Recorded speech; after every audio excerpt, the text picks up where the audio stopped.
शनिक जी जूनागढ़ गुजरात से। राधा वल्लभ श्रीहरि में दंडवत प्रणाम महाराष्ट्री। महाराष्ट्री, पिछले 5 सालों से जीवन में अंधकार छाया हुआ है, कभी भी सफलता नहीं मिल रही है। जीवन में आगे क्या करूं क्या ना करूं समझ नहीं आ रहा। सफलता किसे माना है आपने? महाराज जी, श्री जी मैं पढ़ाई पूरी की और मैंने श्री जी से कहा कि मैं अब क्या करूं। तो उन्होंने मुझे कुछ संकेत दिए थे कि आप सरकारी में जाइए और प्रभु की सेवा करिए। फिर सफलता नहीं मिल रही उसमें एग्जाम में, और अब है। आप हमारी बात समझिए, आपको श्री जी ने संकेत किया और आप सफलता नहीं प्राप्त कर, दोनों बातें झूठी है ना, दोनों बातें झूठी हैं। आप सत्य को स्वीकार कीजिए। श्री जी के संकेत को आप जानने लगे।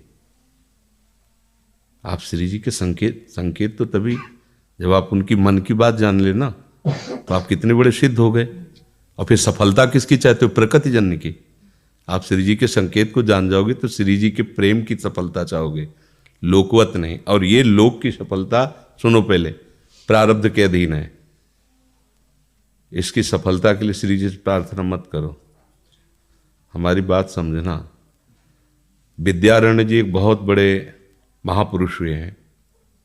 उन्होंने अपने माता पिता को सुखी करने के लिए, धन प्राप्ति के लिए गायत्री अनुष्ठान किया। ब्राह्मण कुल में जन्म हुआ था। एक पुरस्चरण 24 लाख का गायत्री होता है। उन्होंने एक पुरस्चरण किया, 2 पुरस्चरण किया, एक बार भी कोई धन की प्राप्ति नहीं हुई। आखिरी में उन्होंने संन्यास लिया। जीव संन्यास लिया, माता गायत्री प्रकट हो गई। उनका अब इंद्रासन भी मांगो तो आपका, तो बोले अब क्या जरूरत है, अब तो वैरागी हो गया, विरक्त हो गया। माता पिता भी पधार गए, उनकी सेवा के लिए अर्थ चाहना। 23 पुरस्चरण किए, तो आप तब नहीं आए। तो उनका तुम्हारे अनंत जन्मों में ऐसे 24 महापाप थे जिनके कारण मैं नहीं आ पा रही थी। अब वो 23 पुरण से चरण से नष्ट हुए, पुरस्चरण से, और 24वां तुमने संन्यास लिया। तो अब आप जो चाहो पर, बोले अब चाहिए ही नहीं, क्योंकि अब सन्यासी हो गए, अब तो ब्रह्म प्राप्ति के लिए। तो इससे आभास होता है कि अगर हमारा बुरा प्रारब्ध है तो हमको भोगना पड़ेगा। हम कितना भी प्रयास करें वो हमें, तो हम क्या करें इसमें जिससे हमें परम शांति हो? प्रभु के नाम का जप करते हुए उन पर दृष्टि लगाएं कि प्रारब्ध से हमारा भरण पोषण शरीर का भले, ये हमारा भरण पोषण आपसे होगा नाथ। तो वो एक ऐसे हैं जो आपके प्रारब्ध को भी मिटा देंगे। वो ऐसे शरणागत वत्सल हैं कि सब लिखा पढ़ी अलग कर देंगे। सुदामा जी को दरिद्रता का योग था। ऐसी दरिद्रता, कई कई दिन तक भिक्षा नहीं मिलती थी। ये जितने भी चरित्र हमारे लिए उदाहरण है। मांगने जाते थे तो मांगने से भी नहीं मिलता था, कई कई दिन। तो एक दिन उनकी पत्नी ने कहा कि हमारा आपका तो चरणामृत से भी गुजारा 2 दिन 3 दिन हो, 4 दिन हो, छोटे छोटे बच्चे तो मर जाएंगे ऐसे। कुछ तो उन्होंने कहा, श्री कृष्ण के सिवा हमारा कोई नहीं। अब हम क्या कर सकते हैं? प्रारब्ध जब बिगड़ता है ना, वो कोई सफलता नहीं होने देता। तो एक दिन श्री रुक्मिणी जी प्रसाद ठाकुर जी को भोग पा रही थी, प्रभु ऐसे रोक दिया, उदास हो गए। तो उनका, प्रभु ऐसी स्थिति हमने जब जब आपकी देखी, तो किसी भक्त को जब कष्ट होता है तब आपको ऐसे देखा है। कौन सा भक्त है और क्या कष्ट है? तो का एक सुदामा नाम के हमारे मित्र हैं, कई दिन से भोजन भी उनको, प्रभु आपके मित्र और मैं आपकी दासी, महालक्ष्मी का अवतार रुक्मिणी, आप हुक्म कीजिए, लोक लोक की संपत्ति वहां। बोले उसको चाह नहीं है, हमारे मित्र को चाह नहीं है, और चाह ना होने पर हम विवश हैं। अगर वो चाह कर ले तो सारी व्यवस्था हो जाए। तो बोले पैदा करो जाके चाह।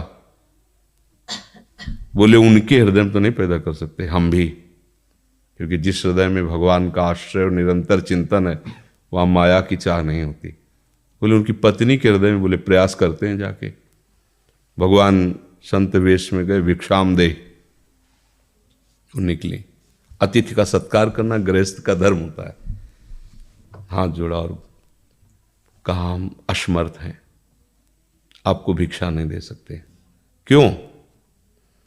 बोले हम अपवित्र हैं, हमारे ऊपर सूतक लगा हुआ है। किस बात का सूतक? हमने एक पुत्र जन्मा है। तो ठीक है, हम 10-12 दिन बाद आ जाएंगे। बोले नहीं, आजीवन अपवित्र रहेंगे। वैसा कौन सा? बोले दरिद्रता रूपी। विद्वान की पत्नी है तो ऐसे उनका दरिद्रता रूपी पुत्र का जन्म, अर्थात सीधे कि मैं नहीं दे सकती या देने योग्य नहीं, ऐसा न कहीं कहा, मैं अपवित्र हूं।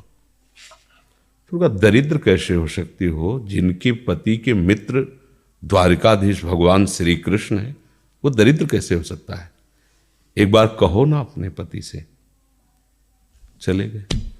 जो सुदामा जी आए तो उन्होंने कहा कि देखो आज एक अतिथि आए थे, उनको मैं कुछ नहीं दे पाए, मुझे बहुत कष्ट है कि मेरे पुत्र और आए हुए अतिथि का भी हम स्वागत नहीं कर सकती, उनका भरण आपके मित्र द्वारिकाधीश प्रभु श्री कृष्ण है। सुदामा जी ने कहा, बोले चले जाओ ना, वो कुछ न कुछ सहयोग कर देंगे। तो बोले हम ऐसे मित्र नहीं बनाए कि वो हमारा सहयोग करें, कभी नहीं, मर जाऊंगा पर उनसे ये नहीं कहूँगा कि आप हमारा। बोले मत कहना, दर्शन के लिए तो चले जाओ, वो सुना है इतने उदार हैं कि वो जाने पर ही दे देंगे। सुदामा जी ने कहा दर्शन के लिए तो जा सकते हैं, बहुत दिन हो गए, ठीक है, पर मित्र के पास जाए तो कुछ लेके जाना चाहिए, मेरे पास तो कुछ नहीं है ना। पड़ोस में जैसे किसी से मांगने गई तो, अरे समय जब बिगड़ता कोई नहीं होता साथ। एक ने थोड़ी उदारता दिखाई तो चावल पछोरने पर जो आगे कणका होते चावल के, जो प्राय वो लिए सुदामा जी ने कहा हमारे प्रभु भाव के भूखे, कुछ ले जाएंगे, खाली हाथ तो नहीं है। पोट्री में सारांश में बता रहे हैं, द्वारपालों ने देखा कि हड्डी हड्डी शरीर में कई जगह से फटे वस्त्र, बेवाई फटी हुई, मतलब दिखाई दे रहा था दरिद्रता की मूर्ति है। तो उनका किससे मिलना है तुमको? तो उनका श्री कृष्ण से। बोले संभाल के बोलो, क्योंकि पार्षद है, अनंत कोट ब्रह्मांडों के नायक प्रभु के ऐसे बोले कोई श्री कृष्ण कोई ऐसे गली आए, उनका जाके तो तुम बोलो ना, श्री कृष्ण से जाके कह दो कि एक सुदामा नाम के ब्राह्मण आए हुए हैं। पार्षद गए, प्रभु बड़ा अजीब आदमी है, आपका नाम बिना किसी सभ्यता के ले रहा है। वो कह रहा श्री कृष्ण से कह, सुदामा कूद पड़े, भगवान दौड़े। वो पार्षद, वो सब की ब्रह्मा जी शंकर जी आते हैं तो वहां खड़े रहते हैं घंटों, भगवान ऐसे भागे जाके। सुदामा जी को पता था ना, हमारे रुक्मिणी जी के महल में रुक्मिणी जी के पलंग पर बैठाते हैं, स्वयं चरण पखारते हैं सब। अब ये वैभव, क्या हालचाल है, कैसे हो? प्रभु आप सब जानते हो, आपकी बड़ी कृपा है। तो ब्याह हो गया, हाँ ब्याह भी हो गए, बच्चे भी हो गए। हमारे पास आए हो तो कुछ तो लाए ही होगे। अब वो सड़े से कपड़े में चावल, कैसे बड़ी बड़ी वो वैभव, महारानियां सब भगवान का। चुप ऐसे बोले, देखो फिर चूक कर रहे हो, हमारे हिस्से की चोरी पहले की थी और फिर चूक कर रहे हो। और उन्हें हिम्मत नहीं पड़ रही थी, इतने महामहिम प्रभु को कैसे हो तंदुर। भगवान ने ऐसे छीला, ओहो आज तक मुझे ऐसा स्वाद नहीं मिला। भगवान बड़ाई कर रहे, देखो रुक्मिणी जी की आंखों में आंसू आ गया उधर से। भगवान पकड़ लिया हाथ, बस प्रभु हम आपकी सिवा नहीं रह सकती हो। भगवान तो सुदामा जी का स्वागत समान कुछ दिन, अच्छे कपड़े पहनाए। जब चलने लगे ना तो भगवान की तरफ वो देखते, मतलब कामना नहीं पर कि देखा पत्नी कह रही थी जाओगे कुछ न कुछ, चले प्रभु, हाँ ठीक है। इधर से ऐसे चले जाना, हाथ भी खाली। प्रभु ने कहा देखो ये कपड़े जो है ना महंगे हैं, रास्ते में तुम्हें चोर बदमाश, तुम अपनी पोशाक पहने इनको उतार दो। बोले बड़ी कृपा, कपड़े भी उतार रहे और रास्ते में सोचे देखो निगेटिवली सोच रहे, मेरे श्री कृष्ण मुझे कितना प्यार करते हैं। उन्होंने इसीलिए नहीं दिया कि दरिद्र कहीं संपत्ति पाकर मतवाला होकर मुझे भूल न जाए। मुझे कितना प्यार करते हैं, प्रभु के प्यार में मगन होकर सुदामा पूरी खड़ी जैसे द्वारिका। तो उनको भ्रम हुआ कि मुझे लगता है चलते चलते मैं पुनः द्वारिका आ गया। तो वहां पूछ रहे हैं कि ये किसका है। भगवान के पास विधाता है, उनका प्रभु ये तो गलत हो गया, इनके भाग्य में हमने लिखा था क्षय श्री, ऐश्वर्य का नाश, जीवन में नहीं ऐश्वर्य, क्षय श्री। भगवान ने उसका उल्टा कर दिया यक्ष श्री। जैसे कुबेर का अथाह धन का खजाना, त्रिभुवन का खजाना वही है कुबेर के पास, जैसे कुबेर का खजाना यक्ष श्री। तो कहा प्रभु, तो उनका इन्होंने एक पुण्य किया है, अनंत ब्रह्मांडों के समस्त जीवों को तृप्त कर दिया है। प्रभु खुद को खाने को नहीं तृप्त, बोले मेरे रोम रोम में करोड़ करोड़ ब्रह्मांड वास करते हैं और इनके तंदुलों से मैं तृप्त हो गया।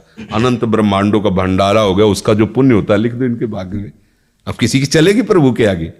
तो एकमात्र प्रारब्ध को मिटाने वाले भगवान है, कर तुम अकर तुम अन्यथा कर तुम। तो आप भगवान की शरण होकर उनका नाम जप कीजिए और उनसे प्रार्थना कीजिए कि आपको उचित लगे तो समस्या का समाधान कर दीजिए, नहीं तो मुझे समस्या से लड़ने का बल और विवेक दीजिए, बात बन जाएगी।